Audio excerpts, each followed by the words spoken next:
మంగళగిరి పట్టణంలో పలు ప్రాంతాల్లో పాల విక్రయ కేంద్రాలపై ఫుడ్ సేఫ్టీ అధికారులు ఆకస్మిక తనిఖీలు నిర్వహించారు. Report. Commissioner food safety director and assistant food controller Guntur ఆదేశాల మేరకు మంగళగిరిలో ఫుడ్ సేఫ్టీ ఆఫీసర్ బి నరసింహుడు వెంకటేశ్వర్లు సిబ్బందితో కలిసి ప్రైవేట్ పాల డైరీలపై తనిఖీ నిర్వహించారు. 3 డైరీలను తనిఖీ చేసినట్లుగా మిగతా 10 డైరీలు తనిఖీ చేయాల్సిన అవసరం ఉందని చెప్పారు. మొత్తం 5 శాంపిల్స్ కలెక్ట్ చేసినట్లుగా, అందులో 4 బఫెలో శాంపిల్స్ అని తెలిపారు. ఈ శాంపిల్స్ అన్ని హైదరాబాద్ ల్యాబొరేటరీ పంపించడం జరుగుతుందని అన్నారు. ల్యాబ్ రిపోర్టులో ఏమైనా తేడా వస్తే చర్యలు తీసుకుంటామని చెప్పారు. ప్రైవేటు పాల డైరీ నడిపే వాళ్లకు లైసెన్సులు లేని కారణంగా నోటీసులు జారీ చేశామని తెలిపారు.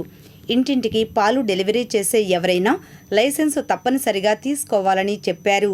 14 రోజులు గడువిస్తున్నామని, ఈలోగా లైసెన్సులు తీసుకోని వారికి 10 లక్షల రూపాయల వరకు జరిమానా విధించబడుతుందని హెచ్చరించారు.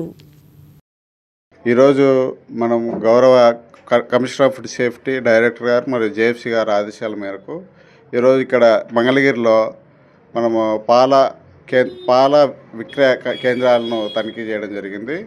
మొత్తం 3 కేంద్రాలను తనిఖీ చేసాము. అన్ని రిటైల్ పాయింట్సే.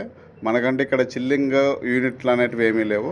ఓన్లీ మిల్క్ను ప్యాకెట్లో కానీ లేకపోతే క్యాన్లలో పెట్టుకొని మాత్రమే అమ్ముతున్నారు. మనకంటే సపరేట్గా చిల్లింగ్ దాంట్లో పోసి అటువంటివి ఏమీ లేవు. అటువంటి మొత్తం మనం 5 శాంపిల్స్ కలెక్ట్ చేశాము.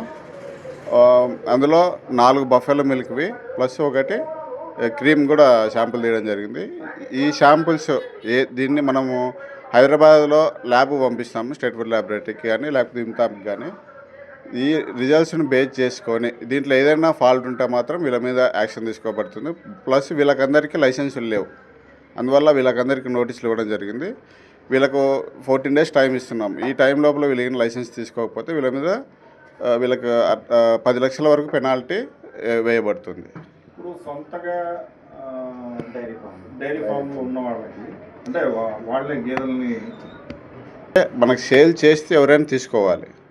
ఇప్పుడు ఇంటికి కూడా వేస్తారు కదా, ఇంటికి ఉన్నా సరే వాళ్ళైనా సరే తీసుకోవాల్సిందే లైసెన్స్. అంటే బేస్డ్ ఆన్ టర్న్ ఓవర్ 12 లక్షల లోపల అబోవ్ ఉంటే మాత్రం లైసెన్స్ కంపల్సరీ తీసుకోవాలి. లేకపోతే అంతకన్నా తక్కువ ఉంటే రిజిస్ట్రేషన్ తీసుకోవాల్సి ఉంటుంది.